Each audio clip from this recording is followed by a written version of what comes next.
aujourd'hui on se retrouve pour un essai avec une bonne dose de vitamines. Je sais pas comment lancer cette vidéo. J'aime beaucoup les pop. On essaye non pas une C3 pluriel, parce que la couleur aurait pu vous rappeler une C3 pluriel. Non, ma citrouille du jour, c'est ma nouvelle Lely. Et c'est une superbe Lancia Ypsilon Momo Design. Voilà.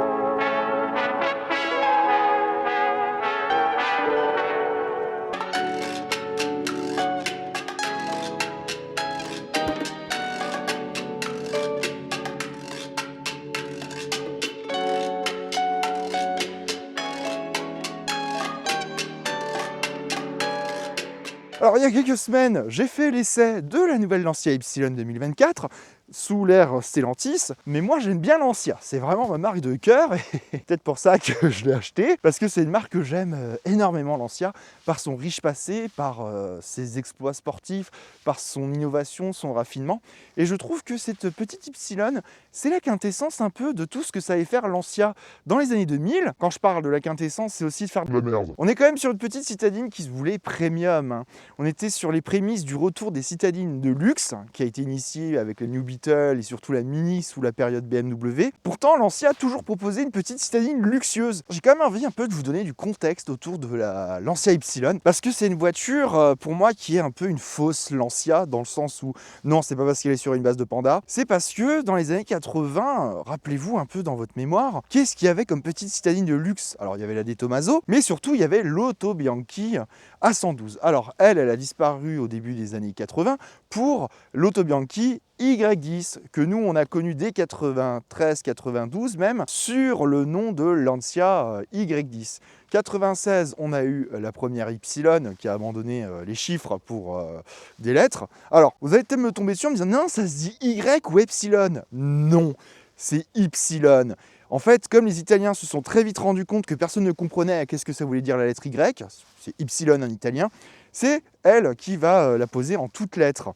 Mais la version de 96, ça ne se dit pas Y, c'est Ypsilon. Voilà, c'est pour votre culture générale, c'est gratuit, c'est cadeau, me remerciez pas. Et aujourd'hui, c'est pour ça que je vous parle un peu de fausse Lancia, puisqu'on était sur un autre modèle, bon, développé par Lancia, mais vendu sous le nom d'Auto Bianchi. Bref, j'espère que vous arrivez à suivre dans ce que je vous explique. Donc moi, j'ai toujours bien aimé, parce que c'est ma deuxième, j'avais déjà eu une de 96 à l'époque, quand j'étais jeune permis, et j'ai tellement aimé cette voiture, si vous saviez, je pourrais en parler des heures. Et donc l'Ypsilon est apparu en 2003 pour cette génération-là, et c'est pas la meilleure période de Lancia, on va pas se mentir, hein. C'est pas la période la plus glorieuse, la plus joyeuse de Lancia. Fiat savait plus trop quoi en faire, à part en faire une petite boutique de luxe pour mesdames, et c'est grâce aux femmes d'ailleurs que Lancia a résisté pendant très longtemps avec la Musa, malgré des tentatives avec la Thesis, je pense Delta de 3e génération qui n'a pas forcément plu. Moi j'adore cette bagnole, honnêtement. J'aime toutes les Lancia de toutes les périodes parce que je les trouve toujours incroyables. Bref, c'est pas le sujet. C'est nul! Donc si vous cherchez une voiture pas chère, parce que je l'ai payée 2000 €, elle est littéralement en état concours. Il y a quand même 2-3 trucs que j'ai fait dessus comme bricole, parce que la voiture n'avait pas roulé depuis 3 ans. Mais si vous cherchez une petite voiture pas chère et accessible, pensez à elle, il y a des moteurs assez sympas. Là, on a une version 1242 cm3 de 80 chevaux. Alors, c'est pas un foudre de guerre, on va y revenir, mais c'est plutôt fiable, c'est plutôt endurant, et c'est surtout le moteur Fire. Le Fire chez Fiat, il est increvable. En termes de design, la Lancia Ypsilon, j'adore faire des entrées dans le champ, c'est génial, c'est ma passion. N'hésitez pas à vous abonner si vous aimez aussi mes entrées dans le champ. C'est une voiture qui joue totalement la carte du néo-rétro. On est sur une voiture, alors déjà on retrouve l'inimitable calandre Lancia, dont j'ai le nom qui m'échappe et que je vais vous mettre en bas parce qu'il a un nom évidemment et que pour la vidéo je l'ai oublié. C'est honteux! Maladie de la Lancia Ypsilon, et vous verrez à l'arrière ça le touche aussi. Le logo s'efface, on perd le bleu royal du logo, mais on a toujours le logo historique encore sur cette version de Lancia, donc le fameux drapeau, le volant, tout ce qui fait référence à la course sur ce logo. Bon, maladie de toutes les Lancia, ce logo déteint avec les années, ça touche aussi Fiat et certaines Alfa Romeo de la même période. Pas sur la version la plus chic, je tiens quand même à vous le signaler, la Momo Design c'est une série limitée, et cette version aussi qui a fait que je l'ai achetée, c'est parce qu'elle est plutôt rare. En France, il n'y en a eu que 300 exemplaires de vendus, enfin c'était limité à 300 exemplaires, donc j'ai un des 300 exemplaires de 2006. Par rapport aux versions où on a un chrome brillant des voitures, ici on a un chrome chrome mat sur la voiture. Et cette version Momo Design, elle se singularise des autres Y de l'époque. Déjà, on était sur une vraie rareté, hein, rappelez-vous, parce que je suis pas sûr que vous en croisiez tous les jours, hein, avec un peu moins de 200 000 exemplaires vendus. On est donc sur une teinte orange. Ça a été fait par le tuner italien Momo Design, qui a fait un truc, voilà, dans le sens où je dis que les Lancia ont toujours été des voitures un peu à part. On est sur une des premières voitures qui affiche une couleur mate. Donc ici, on est sur une teinte mate sur cette Lancia Ypsilon. Mais alors, bon, aujourd'hui, c'est pas la saison, mais on a aussi un pailletage dans la peinture qui fait qu'on a des reflets sur la voiture quand il fait beau. On retrouve les petits rétroviseurs de Shrek, mais que je vais vous reparler. Donc, on est sur une petite voiture idéale en ville. Alors, c'est vrai que la config comme ça, elle fait un peu penser à la première C3 plurielle, la série 1, qui avait aussi cette couleur de lancement. Je sais pas si ça a été fait exprès ou pas. En tout cas, la Momo Design, après, elle a été, avec le recyclage de l'Ypsilon, en 2008, elle est revenue et elle proposait d'autres couleurs. Autre élément un peu caractéristique que j'aime bien de cette Lancia, il y a plusieurs éléments. Déjà, les feux en amande qui sont très sympas, qui apportent un peu un côté mulot à la voiture, un peu animal, mais animal mignon évidemment, donc ça n'a aucun rapport avec une intégrale HF, merde. Mais on retrouve avec le caliche, voilà, j'ai le nom qui me revient, c'est le caliche. Une ligne horizontale et une ligne verticale, donc l'effet d'une lance. Et ça, c'est un élément fort de ces modèles Lancia, hein, qui a disparu avec la nouvelle, si vous avez vu l'essai. Je vous mets en lien en description de la nouvelle.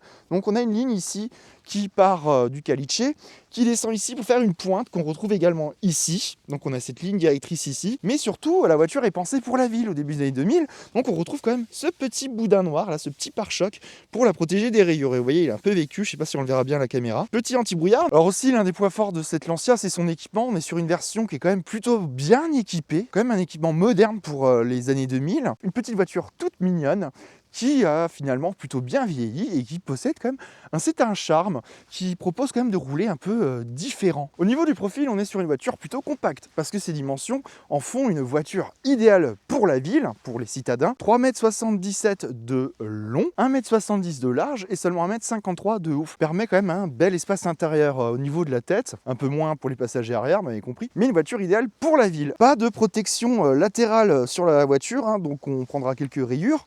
C'était déjà un peu les critiques de l'époque. Notre version Momo Design, elle a aussi un moment un peu exclusif à elle. C'est que comme c'est une série limitée, on retrouve ici au niveau du montant B un insert Momo Design qui est là pour signer la voiture. Parce qu'au cas où si vous n'aviez pas compris la couleur de la voiture, bonjour la C3 pluriel, hein, on pense à toi. Et on retrouve des poignées de porte inspirées des années 30 ou même d'un réfrigérateur finalement. On pense à la marque Smeg qui fait des frigos rétro et qui a un peu le même style de poignée. C'est teinté dans un espèce de chrome satiné mat qui va avec la peinture noire. On a aussi des tout petits rétroviseurs, on dirait les oreilles de Shrek. C'est assez rigolo. Mais moi j'aime beaucoup le design de la Lancia Ypsilon. Je pousse pour que vous puissiez l'apprécier. Regardez-moi ce petit œuf tout mignon. Et comme c'est la descendante de l'Auto Bianchi A112, eh ben on retrouve quand même des clins d'œil aussi à l'A112. Parce que la Lancia Ypsilon, c'est une référence à la Lancia Ardea de 1937.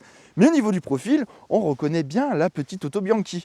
Déjà avec ce vitrage, alors ça rappelle aussi la Lancia Y10, hein, avec ce grand vitrage qui va jusqu'à l'arrière de la voiture. C'est un clin d'œil des anciennes Lancia, mais c'est aussi un clin d'œil à Auto Bianchi. Bref, il y a plein de mélanges de références dans le design de la voiture. C'est hyper agréable. Quand on parle de la Lancia Ypsilon, on ne pense pas forcément au passé prestigieux de Lancia, hein. On ne pense pas forcément à ces voitures de rallye, de course, hein, les Fulvia, les Stratos, Delta, Integral HF. Là, on est sur une bagnole qui a quand même permis dans les années 2000 de faire tourner la boutique, mais grâce à la jante féminine. Alors merci mesdames, parce qu'on est sur une voiture qui va beaucoup plaire aux femmes, parce qu'elle est spacieuse, facile à conduire, suffisamment motorisée, assez confortable. Donc on est sur une voiture qui va très bien à la jante féminine, et c'est elle avec la Musa qui va permettre à Lancia de se maintenir. Et donc on a le droit à ce design tout en rondeur, hein, qui abandonne un peu le dessin de la précédente Ypsilon signée Fumia, hein, qui date de 96. Momo Design, elle avait une raison dans les années 2000, c'est qu'elle voulait rajeunir un peu la clientèle Lancia. Au niveau de l'arrière, eh ben, moi j'aime bien la Lancia Ypsilon, parce que c'est un clin d'œil néo-rétro et Lancia veut totalement s'inscrire dans ce design. On retrouve donc ce coffre assez imposant au niveau de la voiture. Moi, il y a un élément que j'aime beaucoup sur cette voiture, c'est que le coffre ne s'ouvre pas. La voiture est déverrouillée, hein, on peut monter à bord, mais pour le coffre, il y a un petit bouton sur la télécommande qui permet d'ouvrir le coffre à distance. Et on se retrouve avec un coffre d'une capacité convenable quand même pour la catégorie, puisqu'on a 290 litres. Alors, une ouverture large. On a un peu de profondeur dans le coffre, hein, même si on aurait une assez grosse marche quand même. Et un seuil de chargement, bon, je trouve qu'il est dans la moyenne, peut-être un peu haute, mais c'est plutôt pas mal, même si on a un peu de profondeur. Bref, une voiture qui est suffisante pour la deuxième voiture du couple. Donc sous le capot moteur, nous retrouvons le petit Fire 1,2 litre qui fait 1242 cm3 pour être précis, et qui développe ici 80 chevaux. Ça pousse. On a quand même un véhicule qui est pétillant en ville, hein, qui part, qui a de la reprise. On a 114 Nm. Énorme. Bref, il faut que je vous parle aussi du poids de la voiture.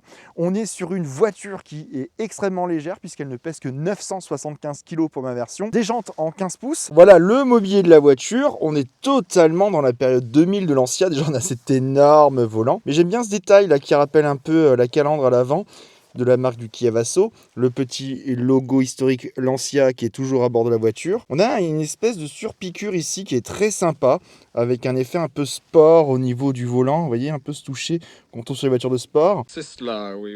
Volant en cuir, et donc l'absence de compteur. Bon, je ne vais pas faire la blague de où est le compteur, hein, vous avez compris, il est là. C'est la signature intérieure des Lancia de l'époque. On retrouve tout le compteur et les informations de la voiture au centre, donc tout le monde le voit. On a des rangements ici, bon, ça tombe un peu selon comment on conduit. Intérieur avec ce tissu ici.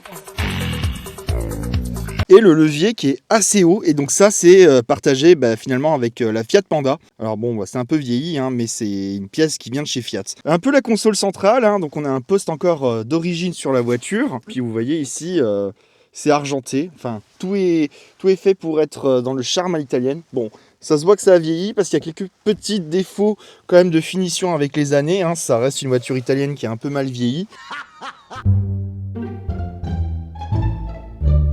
Mais regardez, la sellerie, elle est vraiment très sympa. Vraiment, comme on est sur une finition Momo Design, on a un intérieur avec un tissu un peu sport, hein, c'était voulu par la marque. Et on retrouve des choses assez improbables dans la voiture, comme finalement en fait l'ouverture et la fermeture centralisée de la voiture. Et je voulais vous montrer ici ce petit bouton que vous voyez ici. En fait, ce bouton, c'est la fonction City. Mais Guillaume, dis-moi, qu'est-ce que c'est la fonction City? Alors, c'est une fonctionnalité qui était propre au groupe Fiat au début des années 2000 et qu'on a retrouvée pendant très longtemps chez Fiat. En fait, cette fonctionnalité-là, elle avait un intérêt. C'est une fonctionnalité pour alléger la direction quand vous roulez. En gros, je vais vous montrer, je vais mettre le contact et je vais la démarrer. Alors, le volant, il est là. Le volant, il est là. Non, c'est pas vrai! Si je l'active, hop, il gagne énormément en souplesse. C'était fait pour en ville, pouvoir la garer plus facilement. À l'intérieur quand même, bon, c'est plutôt bien fini, hein, mine de rien. C'est encore, franchement, pour l'époque, c'est bien. Alors, c'est du plastique dur, certes, mais ça bouge quand même assez peu. C'est plutôt bien fini quand même. On est quand même sur une voiture qui se veut haut de gamme, et malgré quelques petits défauts de finition, comme ici, le tissu qui s'en va. Dans l'ensemble, c'est bien, c'est soigné. Ça reste italien, donc forcément, ça a un peu vieilli. Au niveau de l'assise, bon, j'ai les genoux un peu qui flottent, hein. C'est un peu le défaut, hein. Vous voyez, le siège est tout arrondi, tout en douceur. On sent vraiment qu'on est sur une voiture de ville et donc il y a quelques petits défauts. Sinon, on est bien maintenu, c'est très confortable, quoique un peu dur, mais c'est une voiture qui se voulait un peu entre dynamisme et confort, et surtout confort. Allez, je vais vous emmener à l'arrière maintenant. Alors, vous voyez, hein, on est sur une 3 portes, vous vous en doutez. Donc, comment ça marche? On a cette petite molette et c'est parti, je vais essayer de m'installer. Ah, c'est la galère. J'ai un peu galéré pour monter dans la voiture et j'avoue que le siège n'est pas du tout réglé pour moi. Donc banquette un peu d'un bloc, hein, c'est monobloc, mais confortable parce que ça tombe bien pour les genoux. On retrouve aussi cette touche d'orange puisque c'est la finition Momo Design. On a de la place parce que je vais vous montrer un peu au niveau du bas de ma tête. J'ai de la place malgré mon bonnet. J'ai pas mal d'espace. Non, je suis bien à l'arrière et les places sont bien pensées pour pouvoir y mettre. Attendez, on voit avec mon écharpe. On peut quand même mettre son bras assez facilement. Et on a de la place pour les genoux, ça me surprend. On a quand même de la place pour les passages arrière. Alors, moi je fais 1m80, mais en fait, on peut vraiment loger ses pieds, regardez, sous le siège, pour avoir un maximum d'espace. Franchement, c'est plutôt bien fait. Alors, je ne vais pas vous dire qu'elle est hyper spacieuse, non, mais c'est plutôt pas mal, c'est plutôt confortable. Alors, je voulais regarder, il me semble que... J'avais une trappe, je pensais que c'était pour avancer les sièges, mais pas du tout en fait. C'est pour abattre le dossier, hein. Bon, je vais sortir de la voiture. Alors, hop, c'est ici. A few moments later. C'est le plaisir de retrouver une voiture 3 portes. C'est un peu de sport. Voilà, j'ai réussi à sortir de la voiture. Je suis désolé si jamais la qualité n'est pas incroyable. C'est parce que la nuit est en train de tomber très très vite. Donc je vous ai mis la lumière. J'espère que vous allez me voir. Sur la voiture, on a une fonction City. Donc, le volant tourne super large. Vous voyez, pour se garer, c'est parfait. Je vais le désactiver parce que je vais faire encore une connerie. Et on récupère, quand on les active, une direction assistée beaucoup plus ferme et qui mène quand même la voiture là où elle doit aller. Par contre, le fait que le levier soit un peu plus haut, eh ben, ça tombe vachement bien sous la main, c'est extrêmement pratique. Et le fait qu'on ait le compteur au centre, c'est pas plus gênant que ça en fait au final. On va pas se mentir, le volant est quand même assez épais. Mais la voiture, elle est vraiment très agréable. Ça freine bien, hein. On a des freins à disque à l'avant, des freins à tambour à l'arrière, et pourtant elle freine plutôt bien. Au niveau de la conduite, mes sensations, c'est qu'on n'est pas sur une voiture très dynamique, hein. Je m'attendais à quand même un peu plus de dynamisme sur la voiture, mais elle cible plus un côté confort. Ça, franchement, on va lui laisser. On sent qu'on c'est une voiture qui aime le confort et la conduite coulée. Et là, vous voyez, la route est un peu dégradée et on est bien, c'est super bien amorti. C'est une voiture qui se montre extrêmement confortable. Et on est quand même bien installé, hein. Je sens qu'au niveau du dos, je suis très bien. Je vais juste regretter au niveau de mes jambes où j'ai les genoux un peu dans le vide. C'est mon seul regret. Et je trouve que la voiture n'est pas spécialement bruyante, à part quand on va la chercher dans les tours. Le petit moteur, il est quand même pétillant, il est bien. Alors c'est un moteur qui avait connu quelques petits problèmes de jeunesse, que Lancia et Fiat surtout vont très vite régler. Ça reste une citadine, hein, ça reste une voiture qui va vous mener d'un point A à un point B en ville, mais qui va se permettre quand même de faire un peu d'extra-urbain. Commence à avoir une conduite un peu dynamique. Elle va vous le permettre, mais elle va vite vous faire comprendre que c'est pas son truc. Mais alors en plus, là je vois que la température est en train de chuter, donc j'ai peur que ça commence un peu... Voilà, on sent vite que les suspensions, elles sont très molles. C'est une voiture qui va apprécier vraiment une conduite beaucoup plus calme. Là en ville, elle fait des merveilles. C'est tellement agréable à conduire, c'est tellement agréable à mener. Alors je dis pas ça parce que j'aime Lancia. Je suis juste terre à terre en vous disant que la voiture est bien. Si je dois trouver des critiques, c'est qu'elle manque cruellement de dynamisme, hein. Et ça, pour la nouvelle Y, ils ont vraiment bossé pour garder quand même un côté un peu sport sur la voiture. Là, on est quand même sur quelque chose qui aime le doux, le mou, qui aime pas être trop brusqué. Là, on est vraiment sur une voiture taillée pour les centres urbains. N'hésitez pas non plus à m'écrire si vous voulez que j'essaye votre voiture, si vous êtes autour de Lyon, j'en profite. Il faut oublier le côté qu'on a tous en tête sportif de Lancia, hein, le passé prestigieux du sport et de l'innovation. Vous l'oubliez avec cette voiture. C'est une voiture qui se veut agréable en ville, confortable, luxueuse, haut de gamme, tout ce que vous voulez, un peu premium. Donc c'est une voiture qui remplit parfaitement le contrat face à une Mini. La Mini, elle a le charme de la première de 1959 quand elle joue encore une carte différente du Néo Rétro. C'est vraiment l'art de rouler différent avec cette Lancia Y, surtout dans cette Pomo Design où, je vous le dis, quand je l'ai acheté, j'ai pas trop assumé la couleur au début. Il y a d'autres versions hein, avec des couleurs moins tranchantes, mais regardez, avec la météo d'aujourd'hui, finalement, c'est un peu une bonne dose de vitamines que je vous apporte. C'est un peu une petite orange comme ça, vous savez, c'est le truc où on se dit on va manger une bonne soupe de citrouille.